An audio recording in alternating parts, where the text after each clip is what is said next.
The real heiress interrupted my family's anniversary gala at exactly 8:17. I remember the time because my mother had made me rehearse the evening down to the minute. 8:10. Welcome the mayor. 8:14.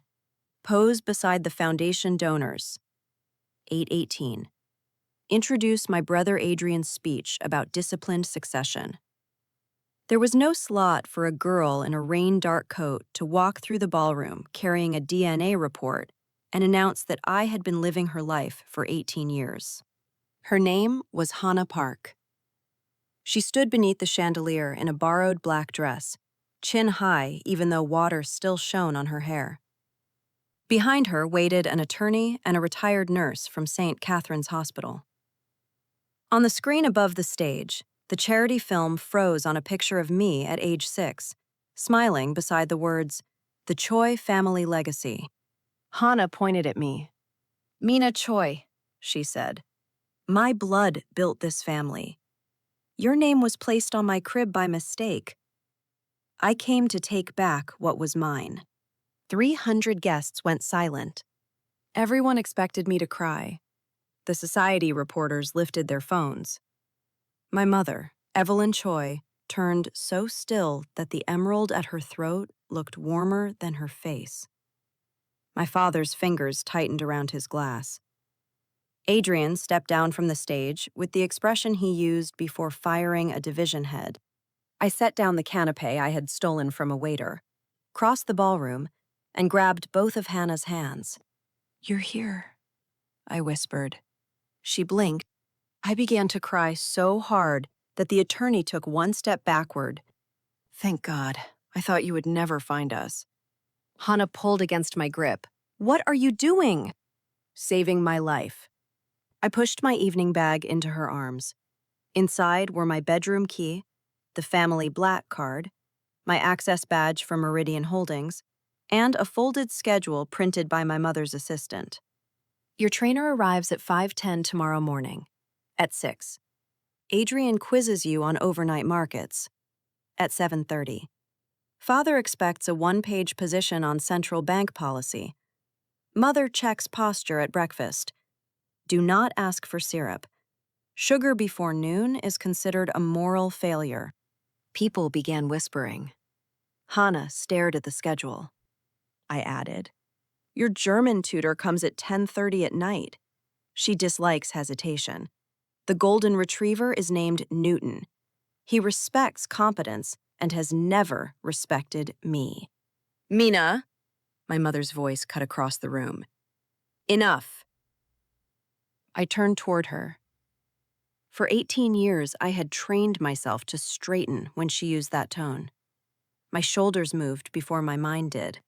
Then I remembered the DNA report. For the first time, I let them drop. "Mrs. Choi, your daughter has returned. That means the defective substitute can be recalled." My father put down his glass. "You will not humiliate this family because you are frightened." "I'm not frightened. I'm relieved." Hannah's expression hardened. "You think this is funny? While you had private tutors and drivers. I was waking before dawn to help my parents open a dumpling shop. I studied beside a flour mixer. I wore second-hand uniforms. You had everything." She deserved to be angry. That was the worst part. I could not tell her that the silk dresses had felt like costumes, or that the drivers had taken me from one lesson I failed to another. Poverty was not freedom. Hard work was not romantic. But privilege could still be a cage when every gift arrived with a performance target attached. "You're right," I said. "You should have grown up here. I should have grown up with the Parks. Neither of us chose the switch.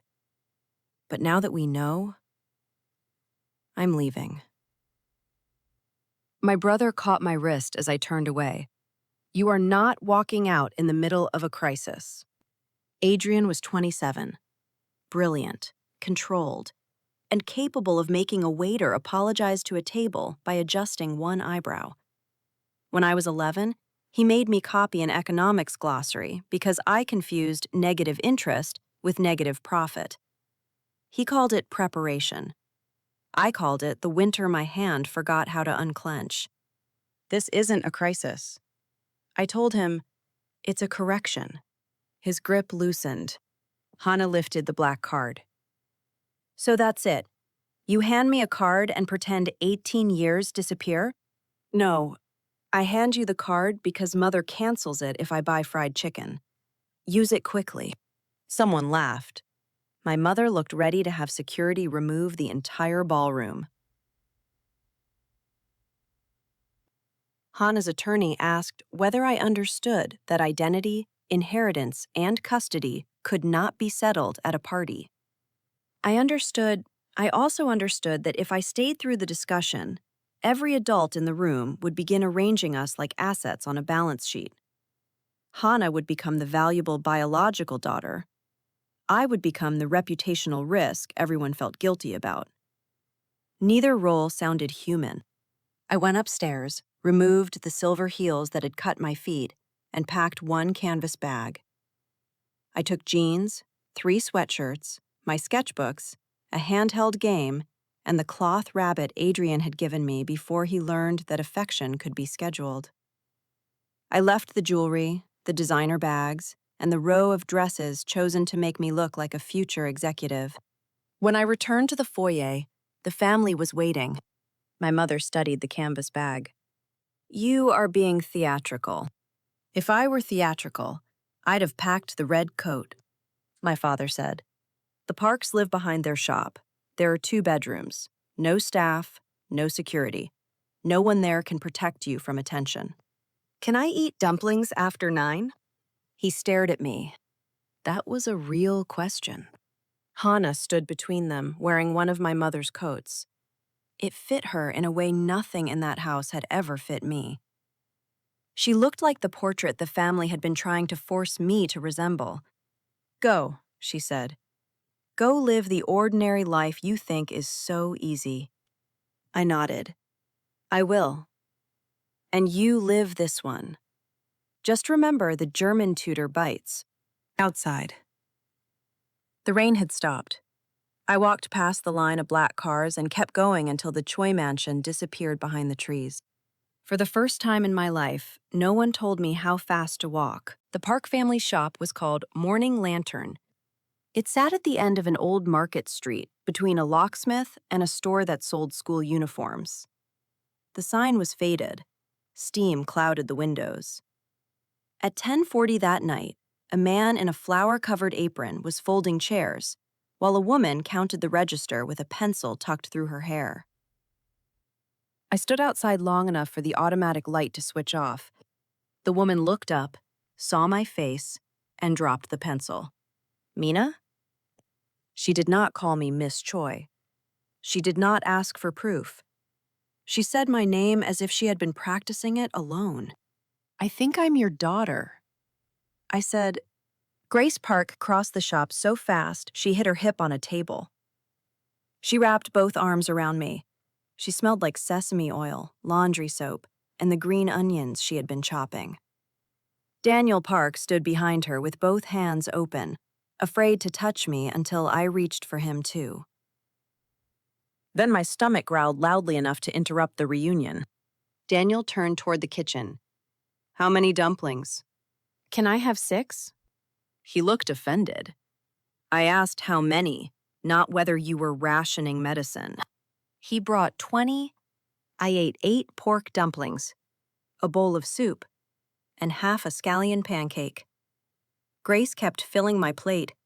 Each time I slowed down, she asked whether the food was wrong. It's perfect. I told her, I'm just not used to being allowed to finish. Her hand stopped above the bowl. The Choi had never starved me.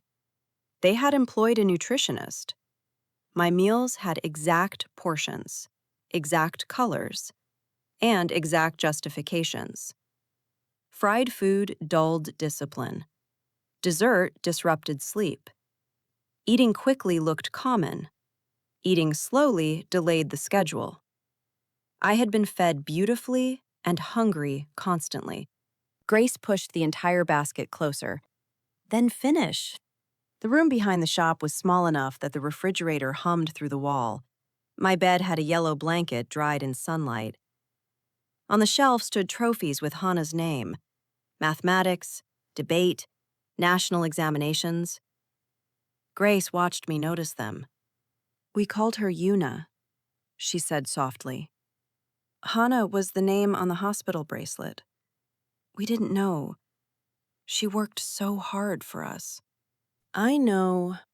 She thinks we will choose you now. Will you?" Grace's eyes filled. "A parent should not choose which child's 18 years count." That answer did something dangerous to my chest. At 4 the next morning, pans clattered in the kitchen. I sat upright, certain I had missed my run. Grace came to the doorway. "Go back to sleep." No vocabulary? At 4 in the morning? No market brief? "Mina, close your eyes." I lay down. Tears ran into my ears. I could not sleep. So I joined Daniel at the prep table. He tried to send me away. I rolled up my sleeves and copied the movement of his hands. Press, turn, fold. My first wrappers were shaped like broken maps. The 5th was round. The 10th was thin enough for light to pass through. Daniel held it up. "Good." One word. No correction attached. I looked down, because praise without a condition was harder to survive than criticism. By 7, I was taking orders. I miscounted change for the first customer and gave him an extra $1. He returned it, laughing. Daniel did not say I had embarrassed the family. He wrote the correct subtraction on a napkin and taped it beside the register. At 9, a child asked for a rabbit dumpling. I pinched 2 ears into the dough and drew eyes with black sesame.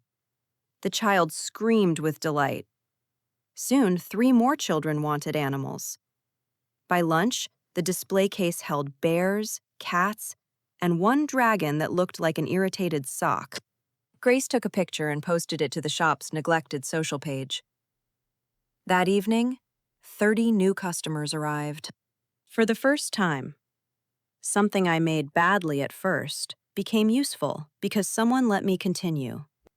The next morning, a black sedan blocked the delivery lane. Adrian stepped out wearing a charcoal suit and shoes that had never met flour. Every customer in line turned to look. He walked to the counter and placed my old access badge beside the register. "Come home. Sweet soy milk or plain?" "I'm not ordering." The man behind him complained about people who cut lines. Adrian looked around, realized the entire market was prepared to defend queue discipline, and moved to the back. When his turn came, I handed him a menu. "Mother wants you at dinner." That is not a flavor. His jaw tightened. Hana entered Meridian yesterday. She replaced a conservative supplier review with a proposal to acquire a luxury wellness platform. She committed the family office to due diligence before legal approved it. Is the platform bad? It has no audited revenue. Then it's aspirational. He gave me the look that used to make my spine lock. It still hurt. It no longer owned me. "Why do you need me?" I asked. "I failed every finance quiz you gave me." "You can make Mother stop before she destroys a room. Because she sees me and remembers expectations can go lower?" Adrian looked away. Grace came from the kitchen, holding a wire skimmer like a weapon. "Did your family come to collect her because the new daughter made one mistake?" "Mrs. Park. Mina is still part of our family."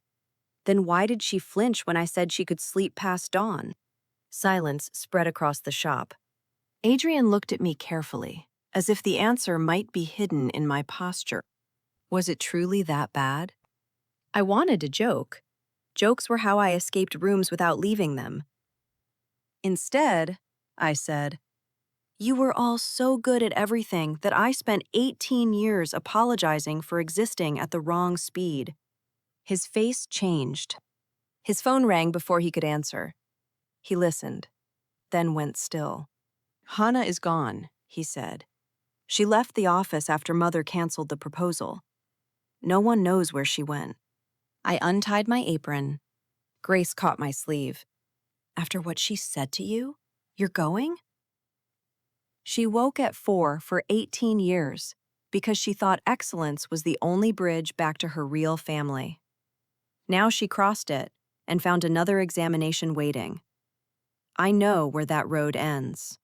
I took my coat and followed Adrian to the car. Hana was not missing. She was at the Choi mansion. Standing in the library while my mother dismantled her proposal page by page, the market assumptions are unsupported. Evelyn said, "The founder's numbers cannot be verified. You exposed Meridian to reputational risk because you wanted to prove speed." Hana's eyes were red, but her back was straight. I corrected it. After legal intervened. I have been here 3 days. Then you should have spent those days observing. My father sat beside the cold fireplace. He said nothing. Adrian entered before me and immediately became part of the tribunal. Hana saw me at the door. "Of course," she said. "They brought you back." "Against my will. Your brother still handles people like luggage. He is not my brother." The words hurt Adrian. I could tell because his expression became more neutral. Hana turned to Mother. "You forgive her for being incompetent, but I make one mistake, and you look at me as if the hospital switched you a second time. Do not confuse forgiveness with lowered expectations."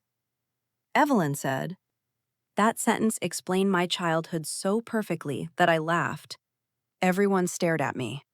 Sorry, that was just the sound of a lifelong mystery solving itself. Hana grabbed the proposal. "You knew I would fail. You gave me that schedule at the gala because you wanted me to panic. I gave it to you because it was real. You warned me about tutors and posture and your ridiculous dog. You never warned me that every person in this house would compare us." I thought that part was obvious. She crossed the room and pushed the papers against my chest. "You had private schools. I studied behind a shop counter while oil popped into my notebooks. You had consultants. I taught myself from library books. You wore custom clothes while I repaired my uniform cuffs. Do not stand there and act wounded because your privilege required effort." I looked at the pages. Her analysis was ambitious and careless, but it was also intelligent. She had found an industry shift Meridian's executives had ignored. With time and honest data, the idea might have worked. "I'm not saying our pain was equal," I said. "I'm saying neither pain cancels the other." Convenient.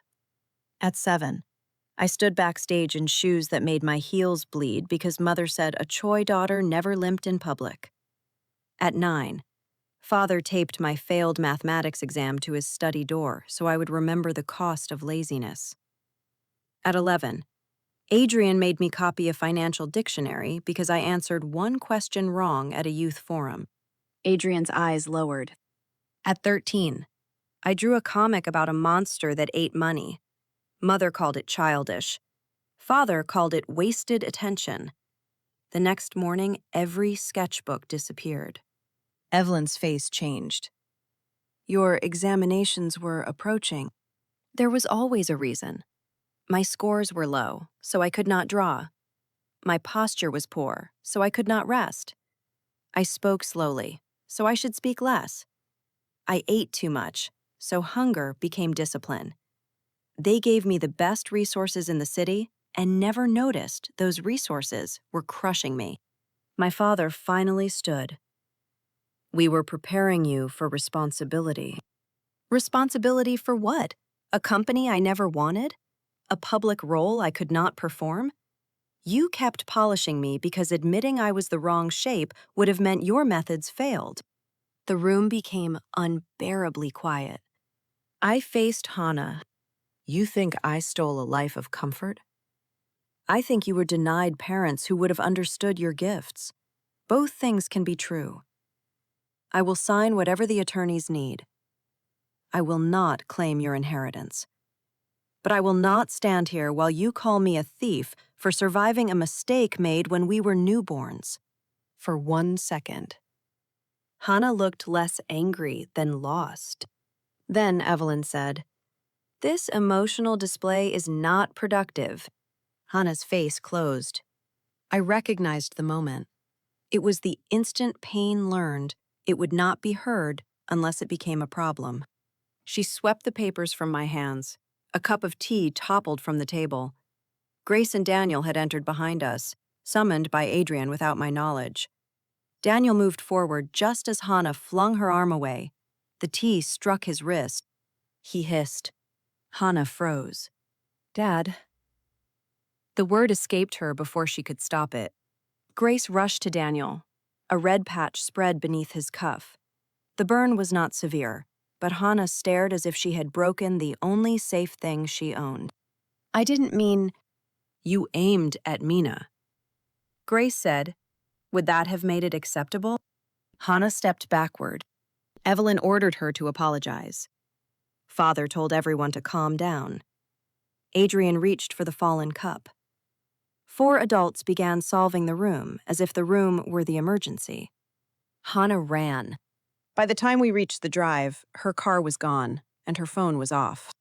The Choi called security. The Parks called friends. I went upstairs to the room that used to be mine. My clothes had been reorganized. My desk was clean. The cloth rabbit was gone because I had taken it. On the shelf, however, one thing had returned. The comic sketchbook Adrian claimed he had never seen. Inside the back cover was an old photograph of the mansion's rooftop greenhouse when I was overwhelmed as a child. I hid there because the glass made rain louder than criticism. No one had found me for hours. Later, I learned someone had always known. Adrian had left food outside the door without coming in. I took the service stairs to the roof. The greenhouse light was on. Hana stood beyond the open glass door, on the narrow maintenance ledge above the east garden. My mother was 10 feet away, too terrified to move. My father's voice shook as he asked Hana to come down. Adrian held one hand near his phone, calculating whether emergency services would arrive before one wrong step. Hana looked at me. "Did you come to watch?" I sat on the floor. Yes. I've never seen this angle of the garden. My mother whispered my name in horror. Hana gave a broken laugh. "You make everything a joke. Only things that will kill me if I call them by their real names." Rain tapped the glass above us. "Go away," she said. "I can't. Daniel packed me 2 dumplings for the drive. If you jump, I'll lose my appetite. And wasting his food is dangerous." She began to cry. The ledge was wet. I kept my voice level. If the switch was a competition, we both lost on the day we were born. You want the Choi to say your work proves you belong? I wanted the Parks to say my failures did not make me disposable. We keep fighting over complete love from people who only know how to offer pieces.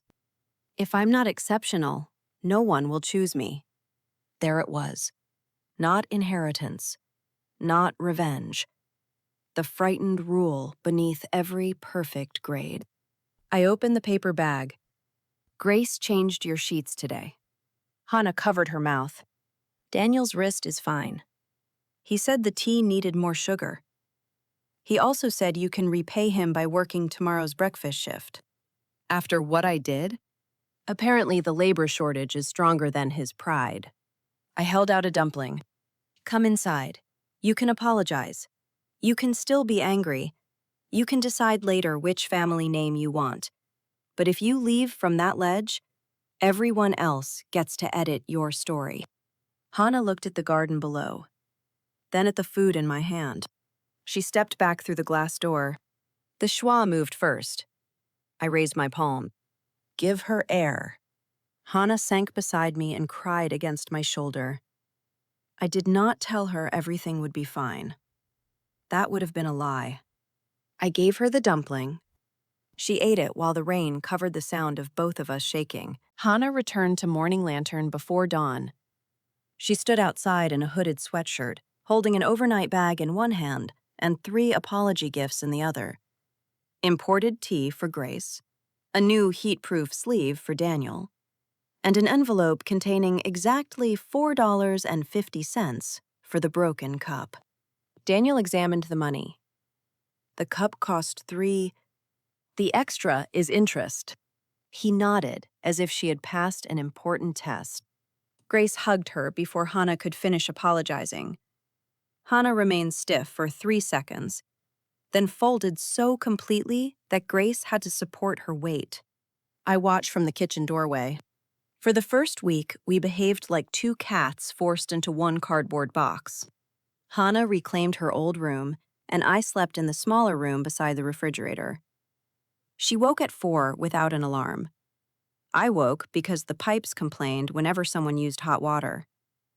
We met in the kitchen, pretending neither of us had nightmares. At the register. Hana calculated totals faster than the scanner. I gave a customer too much change because he looked sad. Compassion is not a currency denomination, she said. It should be. You lost $12 yesterday. I invested $12 in community loyalty. She replaced my handwritten price board with a spreadsheet. I drew dumplings beside the categories. She removed them. Customers complained. She put them back. The first time a child called her a pretty sister.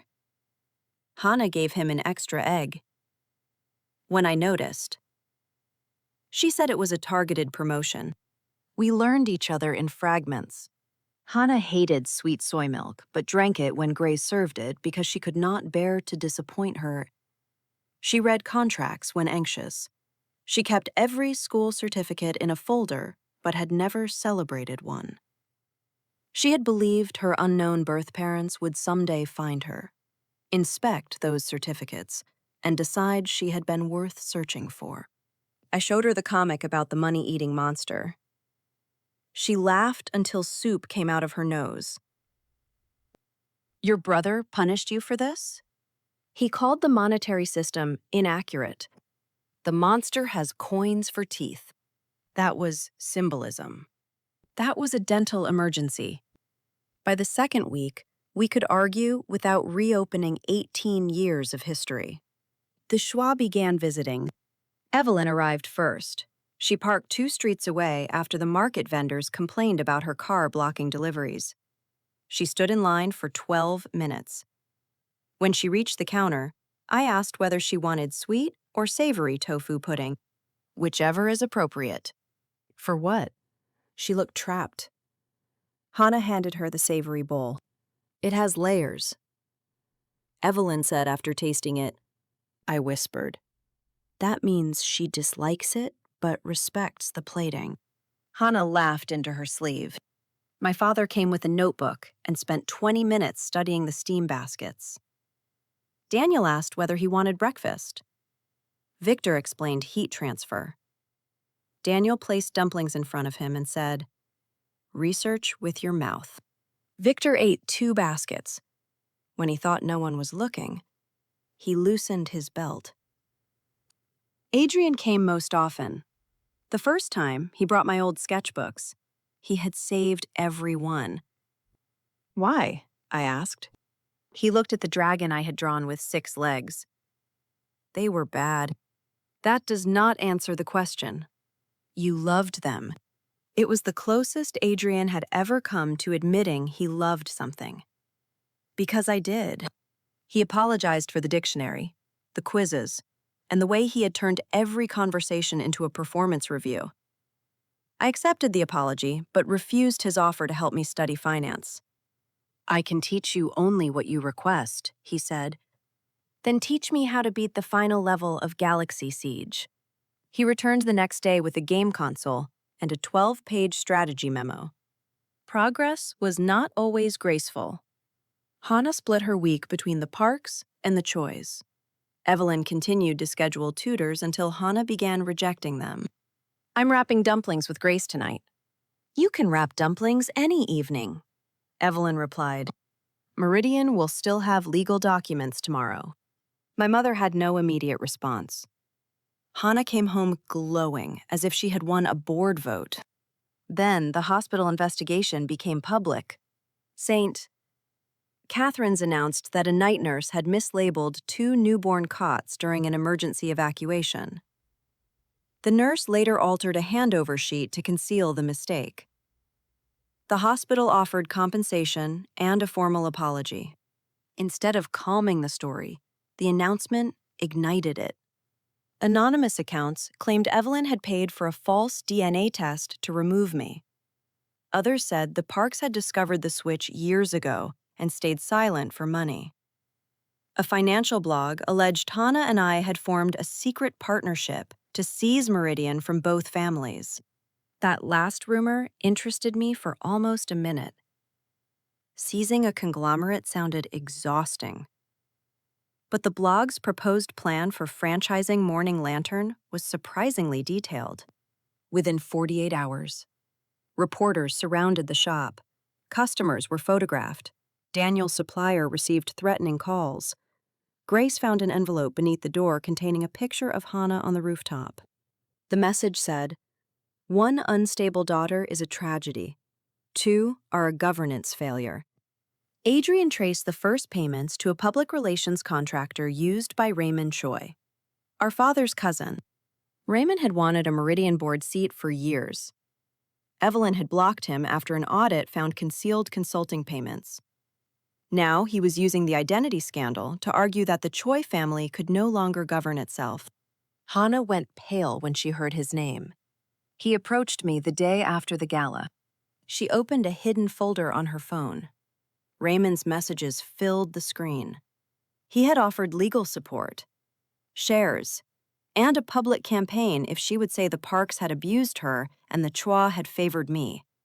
He wanted both families discredited so he could present himself as the stable relative. "Did you answer?" Adrian asked. I asked him to explain the offer. She played a recording. Raymond's voice was warm and patient. He told Hana that biological daughters deserved leverage. He said Evelyn would surrender voting shares before allowing the public to believe she had mistreated 2 girls. He called the Parks useful evidence and me disposable noise. The recording was powerful. It was not enough. Raymond could claim it was edited. The contractor payments passed through 2 shell firms. The former hospital employees spreading rumors had received cash, not transfers. Evelyn proposed a controlled press conference. Adrian wanted forensic verification. Victor wanted to wait until every document could survive court. Raymond wanted delay. Every hour of silence made his lie look established. I studied the hostile comments beneath the shop's page. People were not responding to facts. They were responding to a simple story. 1 real daughter, 1 fake daughter, 2 greedy families, and a powerful mother choosing winners. "We keep answering the wrong accusation," I said. Everyone looked at me. Raymond says the switch proves our families are corrupt.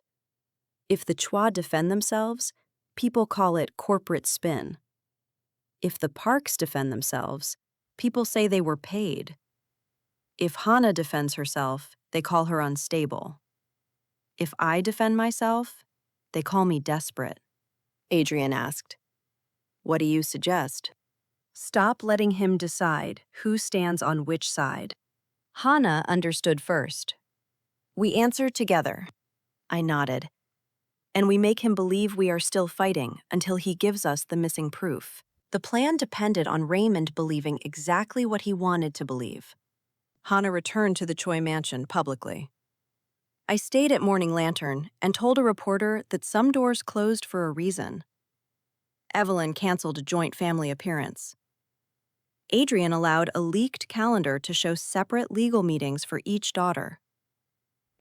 Online, strangers assembled the pieces into a war. Hana was the ambitious real heiress preparing to remove me. I was the discarded daughter gathering sympathy at a humble shop. The Chois were divided. The Parks were bargaining. Raymond's commentators celebrated every invented fracture. The performance became harder when the lies began producing real consequences. A university withdrew Hana from a student leadership panel because administrators wanted to avoid distraction. A food delivery platform suspended Morning Lantern after receiving hundreds of identical complaints claiming Daniel reused spoiled filling.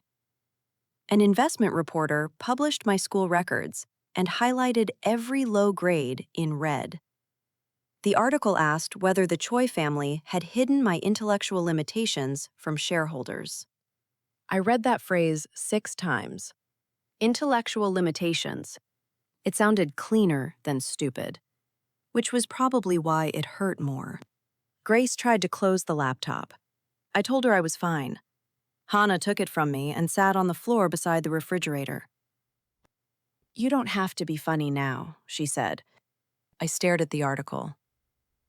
I spent years wishing people would lower their expectations. I did not understand they might lower my humanity with them. Hana opened her own phone. Comments accused her of seducing directors, faking panic on the rooftop, and using the parks as emotional props. One account had calculated the retail value of everything the Choi's gave me and demanded that I repay it before speaking about pressure. I used to imagine rich people could solve humiliation with lawyers.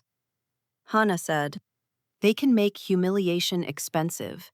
That is different." We printed the complaint logs from the delivery platform.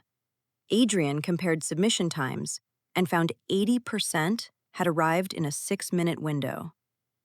The accounts shared recovery emails registered through the same marketing vendor Raymond used during a failed board campaign 3 years earlier. That evidence did not prove the hospital scheme. It proved the harassment was coordinated. Hana called the university herself. She did not ask to be restored to the panel. She asked the administrator to put in writing whether unverified social media claims were now grounds for removing students. The invitation returned within an hour. I called the delivery platform and got trapped in automated menus for 43 minutes. Then I posted a comic of a dumpling navigating the same phone tree. Customers shared it so widely that the platform's regional director called Daniel to apologize personally. Different skills, same fight. Raymond had counted on each of us believing the other was better equipped to survive. Instead, every attack taught us where to stand. Privately, Hana and I shared one messaging account under the name Newton's Groomer. She wore a microphone to dinner with Raymond. He met her in a private room above a members' club. Adrian parked 2 buildings away with the recording team. I sat beside him, eating convenience store noodles and listening through headphones. Raymond began gently. "You have handled a cruel situation with remarkable strength." Hana's voice was cool. "Strength without shares is decoration." Adrian glanced at me. "She's good." I whispered, "She sounds like Mother." That is why it's frightening. Hana told Raymond she was ready to sign a statement against both families, but she needed proof he could protect her after the board moved against Evelyn. Raymond offered proxy commitments from 3 directors. Hana asked why those directors trusted him. "Because I solved the hospital problem before your mother understood she had one." Adrian stopped moving. Hana asked him to explain. Raymond laughed. He had located the retired nurse months earlier while investigating St. Catherine's land holdings. The nurse's altered sheet had revealed the switch. Instead of informing either family, he paid her to remain silent until Meridian's annual governance vote. He arranged for the DNA laboratory report to reach Hana through an anonymous tip, timed the gala disclosure. then hired the contractor to turn the aftermath into a leadership crisis. He had not switched us. He had discovered the truth and weaponized the delay.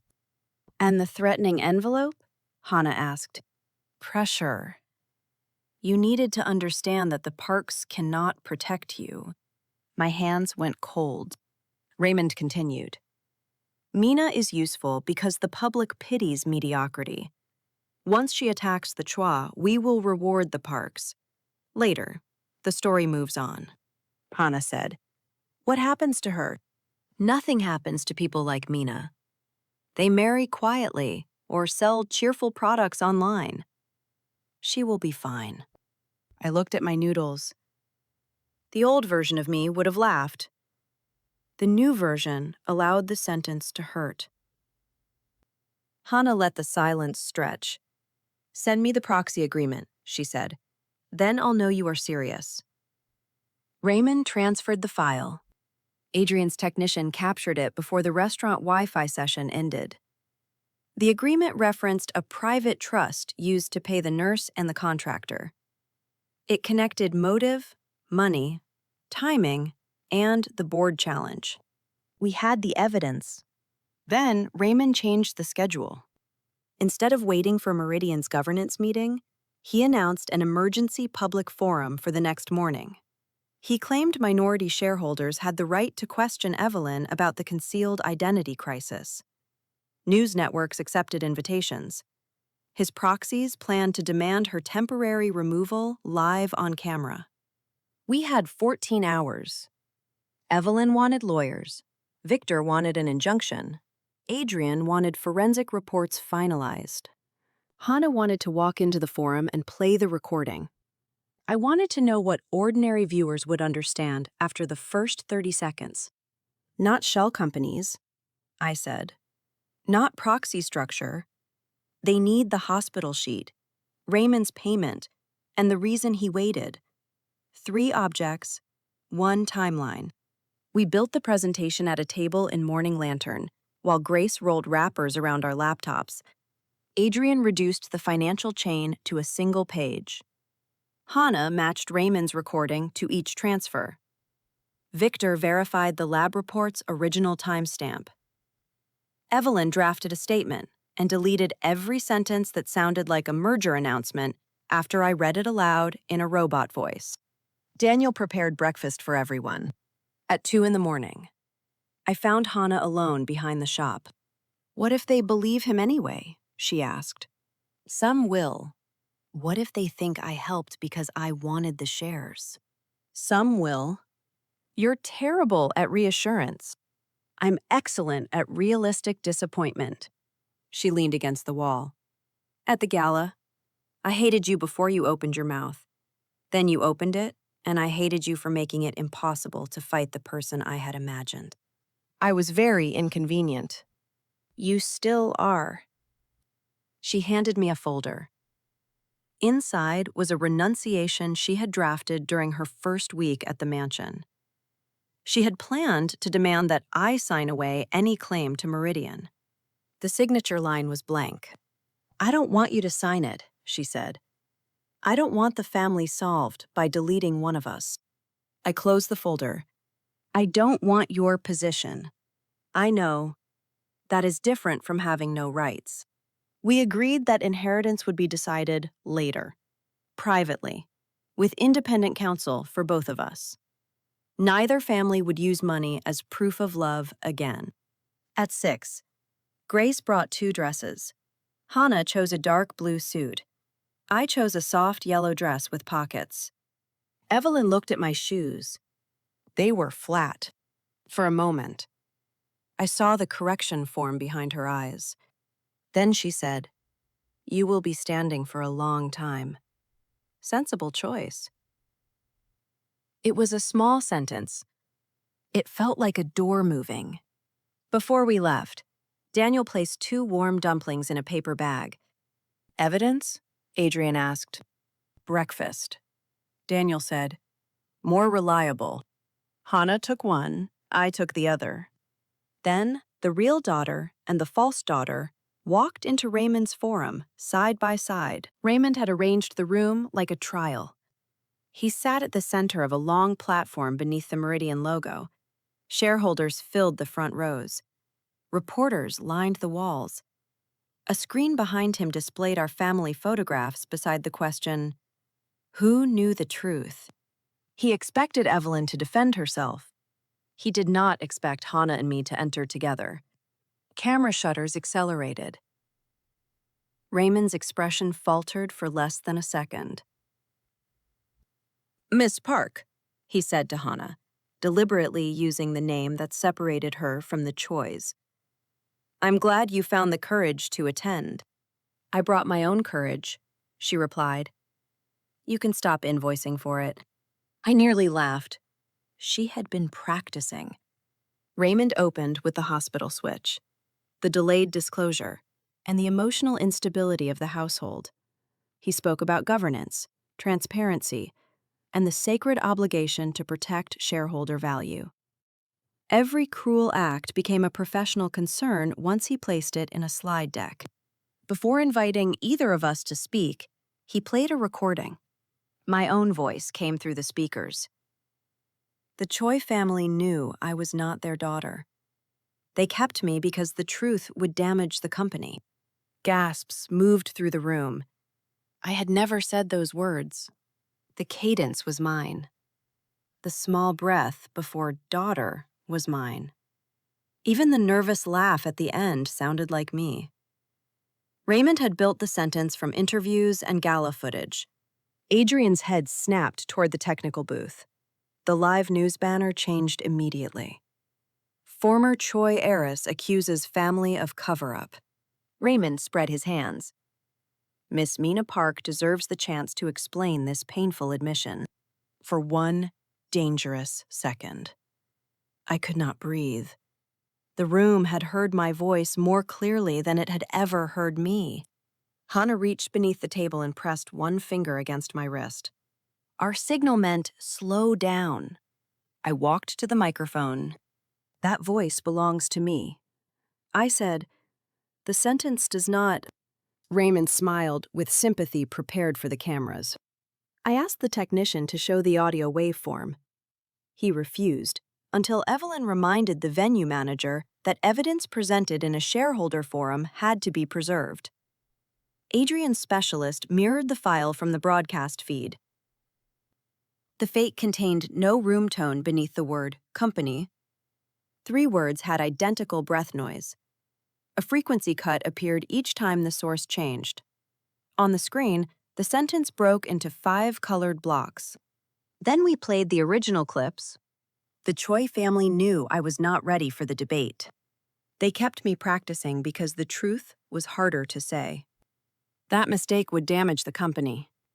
Raymond had taken ordinary fragments and assembled a confession. The demonstration lasted 90 seconds. It changed the room before our main evidence appeared. Reporters who had arrived expecting emotional chaos were suddenly watching a man manufacture it in real time. Hana leaned toward her microphone. "If Mr. Choi needs software to make Mina agree with him, perhaps we should examine the evidence he could not generate." Only then did Raymond's smile disappear. Then he invited me to speak. He believed I would attack my mother. I stood at the microphone. Was I happy in the Choi family? Sometimes. Was I privileged? Absolutely. Was I understood?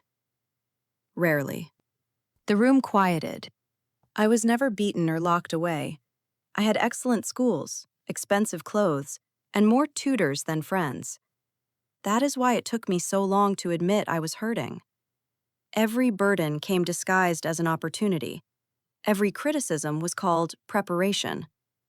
My parents believed they were building resilience. I experienced it as proof that love had minimum performance requirements. Evelyn did not look away. Hana grew up with less money and more warmth. She woke before dawn to work. She studied until she earned opportunities no one handed her. She has every right to grieve the life the hospital error denied her. But the Parks did not abuse her. The Chois did not buy her, and neither of us is evidence that the other is fraudulent. Raymond interrupted. A moving statement does not answer who concealed the truth. Correct, I said. So let's answer that. The screen changed. First came the original neonatal handover sheet. 2 bracelet numbers had been transposed during an evacuation. The nurse's later correction was dated 18 years ago, but written with ink manufactured 6 months after the event. The hospital forensic report confirmed the alteration. Second came a payment from Raymond's private trust to the retired nurse. They're issued 7 months before the gala. The reference line read, consulting retainer. Third came the DNA laboratory audit. Raymond's investigator had requested a relationship search long before Hana received the anonymous tip. You asked who knew. Hana said, you did. Raymond stood. These documents were stolen. The trust schedule came from the proxy agreement you sent me last night. The room erupted. Hana played the recording. Raymond's voice filled the forum.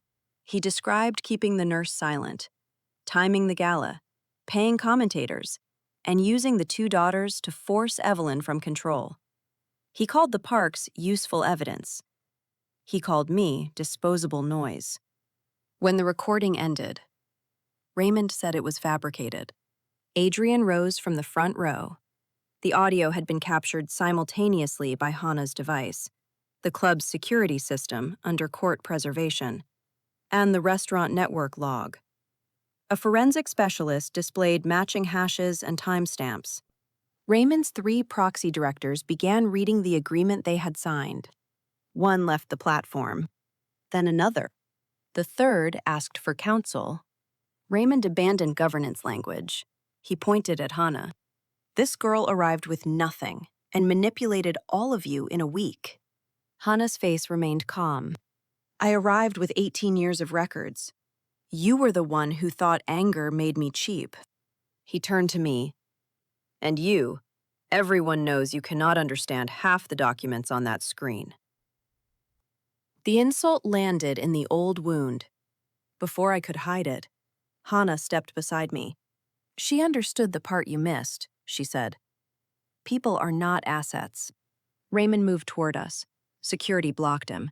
He tried to push past, shouting that the family would collapse without discipline.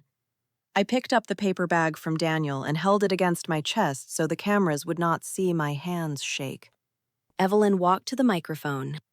The evidence will be referred to law enforcement and the financial regulator.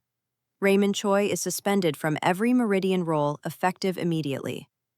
The board will commission an independent review of the trust payments and the hospital-related conduct. Then she did something no advisor had written. She turned toward Hana and me. My family treated achievement as a language of love. We became fluent in standards and nearly lost the ability to hear pain. That failure does not belong to a hospital, a rival, or a rumor. It belongs to us. My father joined her. We cannot restore 18 years, he said. We can stop using the future to justify what we did in the past. Reporters shouted questions. Raymond was escorted out.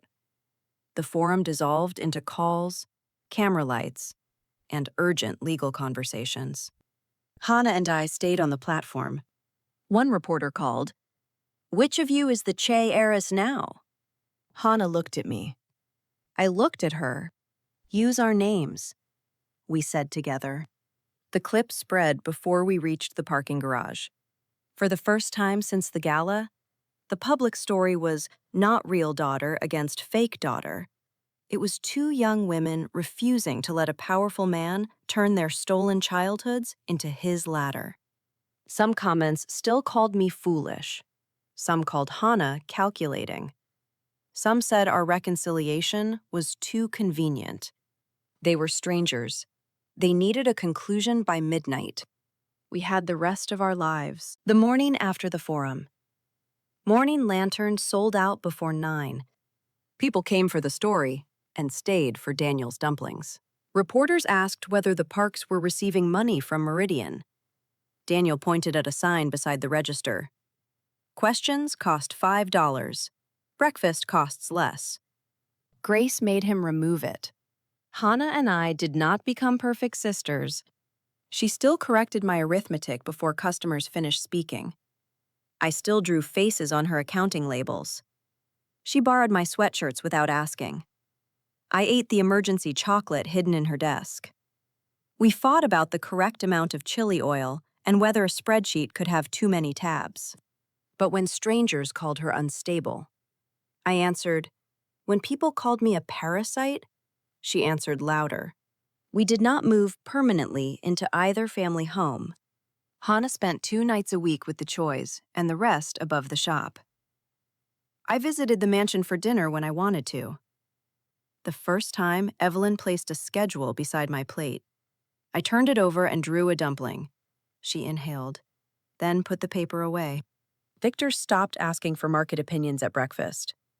Instead, he redesigned Daniel's steam system and improved fuel use by 12%. Daniel pretended not to be impressed, then told every supplier that a famous scientist had optimized his kitchen. Adrian learned to arrive without assignments. He brought games, fried chicken, and once, after 40 minutes of internal struggle, a sketchbook with no educational purpose. Newton continued to ignore me until he discovered I carried meat treats. False recognition was still recognition. The inheritance question took months. Hana and I hired separate attorneys. We rejected the first proposal because it treated my 18 years in the family as compensation and her biology as ownership.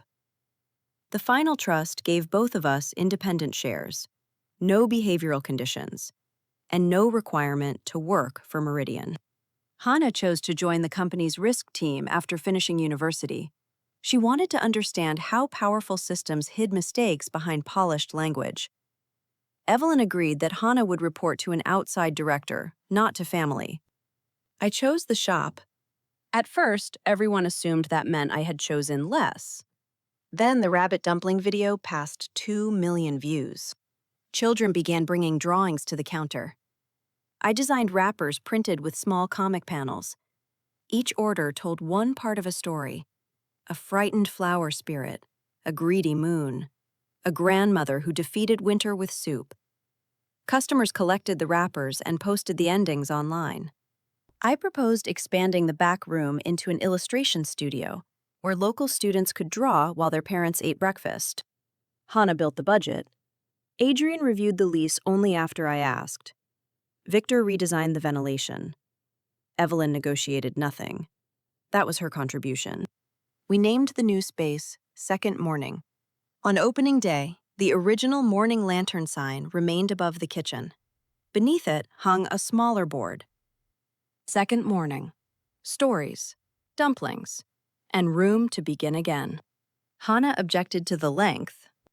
A sign should identify the business, not deliver a speech. A speech cannot be eaten beside chili oil. That sentence makes no sense. It will be on the next wrapper. The schwa arrived early. Evelyn wore a cream coat and flat shoes. Victor brought a toolkit. Adrian carried boxes of my restored childhood comics. The Parks stood at the door greeting customers as if every person were a cousin.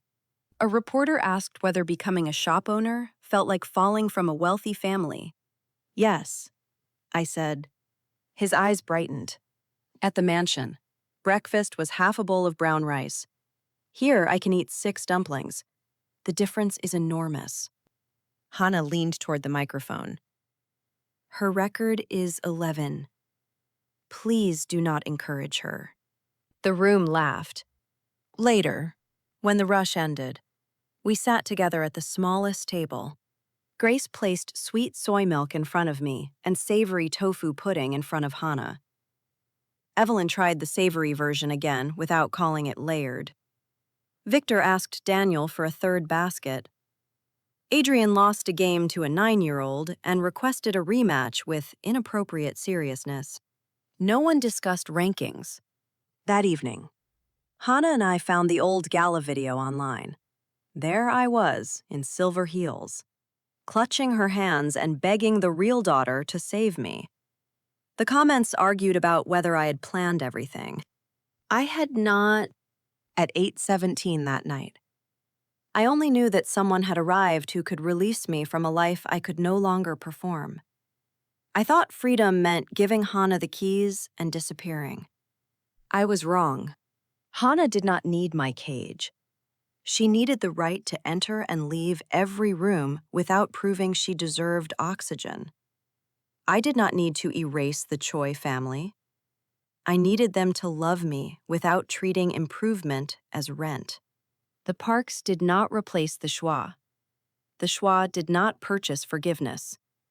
Our two families remained awkward, uneven, and unfinished.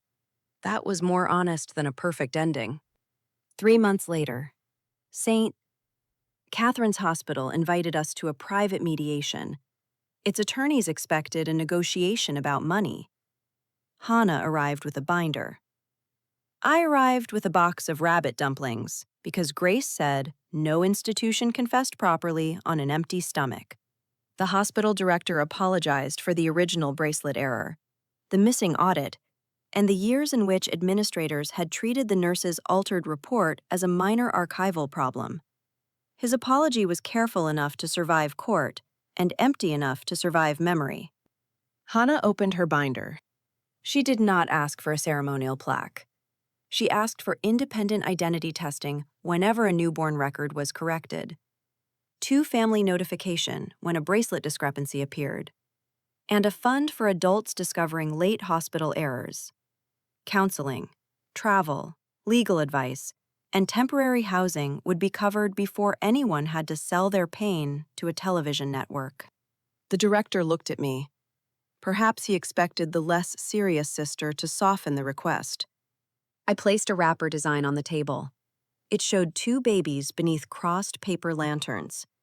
On the back was a plain language checklist explaining what families could request after a record mismatch. And this goes in every discharge packet.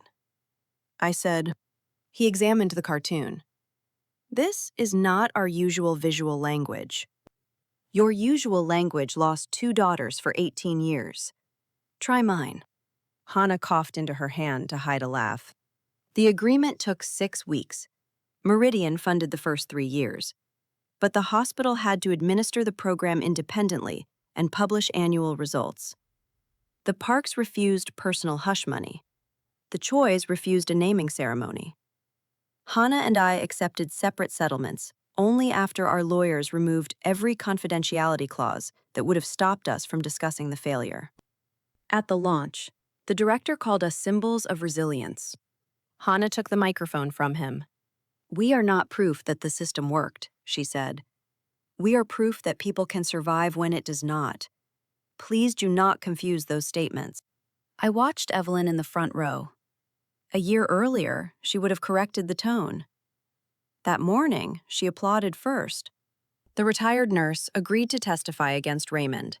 She had accepted his money after years of fear and debt, then convinced herself silence protected both families. Hana did not forgive her. I did not condemn Hana for refusing. Mercy was not another performance target we owed the adults who failed us. Instead, we let the evidence do its work. Raymond was charged over the trust payments, forged records, market manipulation, and fabricated recording. His attorneys called the case a family disagreement inflated by publicity. Adrian answered by delivering 12 indexed boxes to investigators. He had finally found a productive use for the terrifying filing system of my childhood. One afternoon, I asked whether he regretted helping train me like a replacement executive. "Every day," he said. "Good. Regret builds character." He stared at me, then recognized his own old sentence. I deserved that. "You did. Now fold wrappers." His first dumpling collapsed in the steamer. Daniel called it structurally ambitious. I called it aspirational. Hana photographed it for the family chat, where Evelyn responded with a single laughing face and then, apparently overwhelmed by spontaneity, turned off her phone for an hour. That became our new measure of progress. Not perfect apologies, not dramatic embraces beneath chandeliers. Small moments in which an old reflex appeared, paused, and chose a different ending. Sometimes Hana still woke from dreams in which a second-place score made everyone abandon her. Sometimes I dreamed of the gala stage and forgot every line while my shoes filled with blood. On those mornings, one of us went downstairs first. The kitchen lights came on. Steam gathered on the windows. Daniel complained that we folded wrappers too slowly. Grace pushed food into our hands. Hana checked the register. I drew a face on the first dumpling. We had been placed in the wrong homes as infants and spent 18 years becoming answers to questions no one should have asked. Which daughter was real? Which family deserved gratitude? Which kind of suffering counted? Which girl had earned a place at the table? The answer was not hidden in a DNA report, a black card, a board vote, or a hospital file. There were 2 daughters. There had always been room for 2. One chair had never been the problem. The problem was a family tradition that mistook scarcity for discipline and competition for love. Once we named it, nobody could quietly rebuild it around us. We finally had enough time to learn each other without an audience, a deadline, or a family scoreboard. The people who loved us simply had to stop turning the chair into a prize. At the gala, I begged the real heiress to save me. In the end, she did. I saved her too. And every morning after that, beneath a sign carrying both our beginnings, we saved ourselves again.